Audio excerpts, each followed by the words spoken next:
Hi, I'm Wilhelm. And I'm Nick. You may be wondering why I just had a sip of this Pepsi. Well, you can see the bubbles at the top. It's an example of the gaseous carbon dioxide escaping from the liquid solution in which it was previously dissolved. Now, I'm sure you guys have had a lot of soda in your day, which, you know... It's not the greatest thing, but, I mean, it's not bad every now and then. Just, you can't drink it three times every day. In moderation, I'd say. Yeah. But you may have also noticed that you seem to like your soda cold. And bubbly. And bubbly. Well, why is that? Why do you like your soda to be bubbly and refrigerate it as a result? Well, it's because of something called solubility. Now, you may be wondering exactly what solubility is. Well, solubility can be described as the ability of one substance to dissolve in another. For example, you may have seen salts dissolved in water. Or perhaps carbon dioxide in sodas. Which you just saw. Now see that? All that bubble? That's from the carbon dioxide leaving the liquid solution.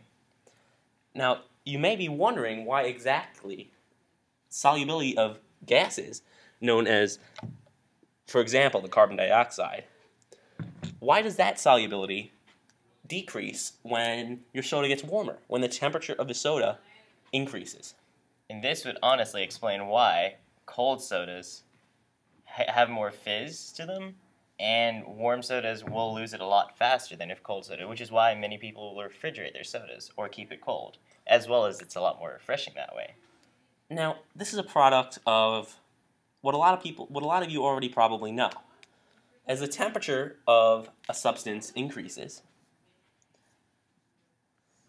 the kinetic energy, or for the sake of this, the energy, the moving energy of the solution also increases.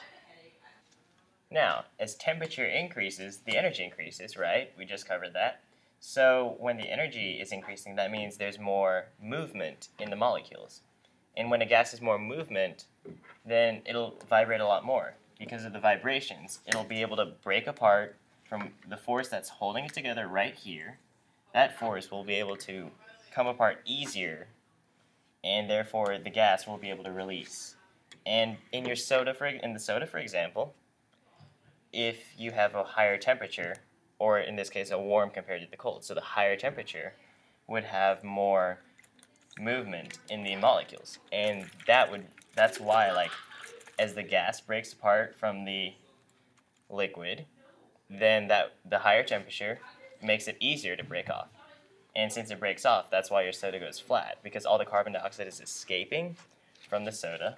The forces that it's overcome, specifically the intermolecular forces described right here, the forces between molecules, was what kept the gas dissolved in the water. And since it's dissolved in the water, or I guess soda in this case, this is soda water, since it was dissolved in the soda water, then that's why it retains its fizz when you drink it when it's colder. And when it's hotter, all the gas would like to escape. You know what, Nick? Let's just do an experiment. Show exactly what we did. Sounds good. So now we have 2 bottles of Pepsi, both obtained from the vendor at the same time, both refrigerated for the same amount of time at the same temperature, and we will use these bottles to demonstrate the differences in solubility at differing temperatures. First, we'll take this bottle of Pepsi, and we'll place it on top of the fridge, where it will approach room temperature. We'll take this bottle of Pepsi and place it inside of the fridge, where the temperature of the bottle will go below room temperature. Now we'll uncap both bottles, and then after 30 minutes, we will return and see which one retained more dissolved carbon dioxide in the liquid.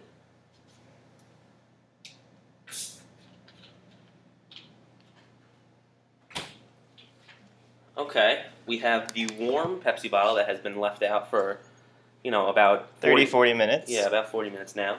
And I will now shake it to see how much fizz comes out, to see how much carbon dioxide gas was remain dissolved. To keep it as controlled as we can, we're going to try to shake both the same amount 5 times, and we'll just open it and see what happens. Now, theoretically, this warm Pepsi bottle should have less carbon dioxide dissolved in the liquid because as it remained outside in room temperature, its temperature increased, and as we discussed before, that allows for the gas to break the intermolecular bonds with the liquid and separate. It'll break it easier. Not all of it will break. Not all of it. There will be some fizzing. All right, ready? 5 times. That was 7. That was yeah, but 5 seconds. We'll do 7. Okay, we have about. It's fizzing over. It's fizzing. Almost. It's not fizzing over. It came right up to the top, right about here. That was its peak.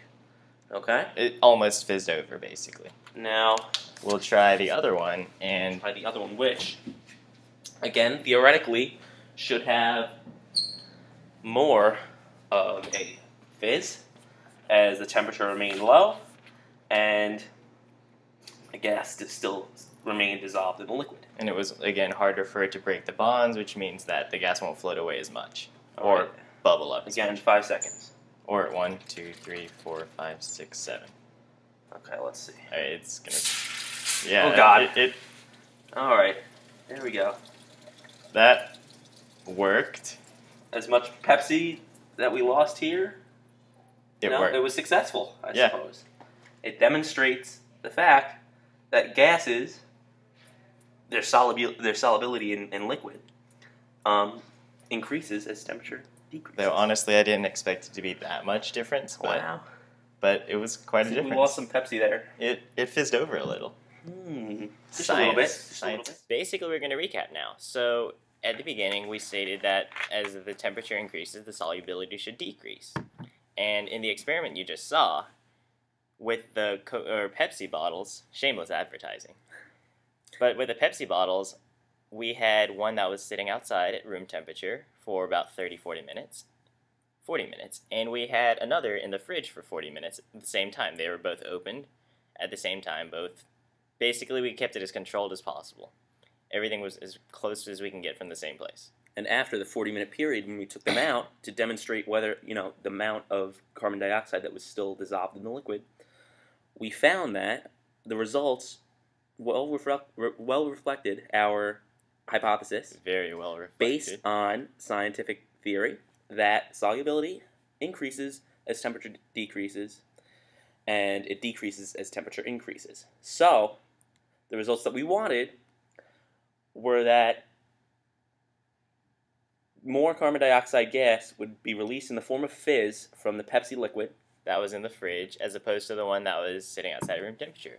Because as it was in the higher temperature or room temperature, then the intermolecular bonds that were holding all the carbon dioxide to the liquid, basically, would be easier to break apart because they're moving faster. When it's moving faster, it creates more kinetic energy. And since it has more energy, that means it will break apart more. Full circle. So that's why, for people that like the fizz, they normally refrigerate their soda to retain that quality. And for the weirdos like me, when I was a kid, I used to like flat soda. Okay, whoops, my bad. But I had learned that if I'd opened the soda and left it in the fridge, it would take a lot longer than if I just left it outside in the room temperature in my kitchen, just left it there, and then later put it back in the fridge. Because, again, it becomes flat faster when it's at room temperature as opposed to in the fridge. So now you can manipulate a feature of an everyday, or, well, shouldn't be every day. Every now and then, moderation. Something that you enjoy throughout your life. There you go. Soda. Soda. Yay. Solubility.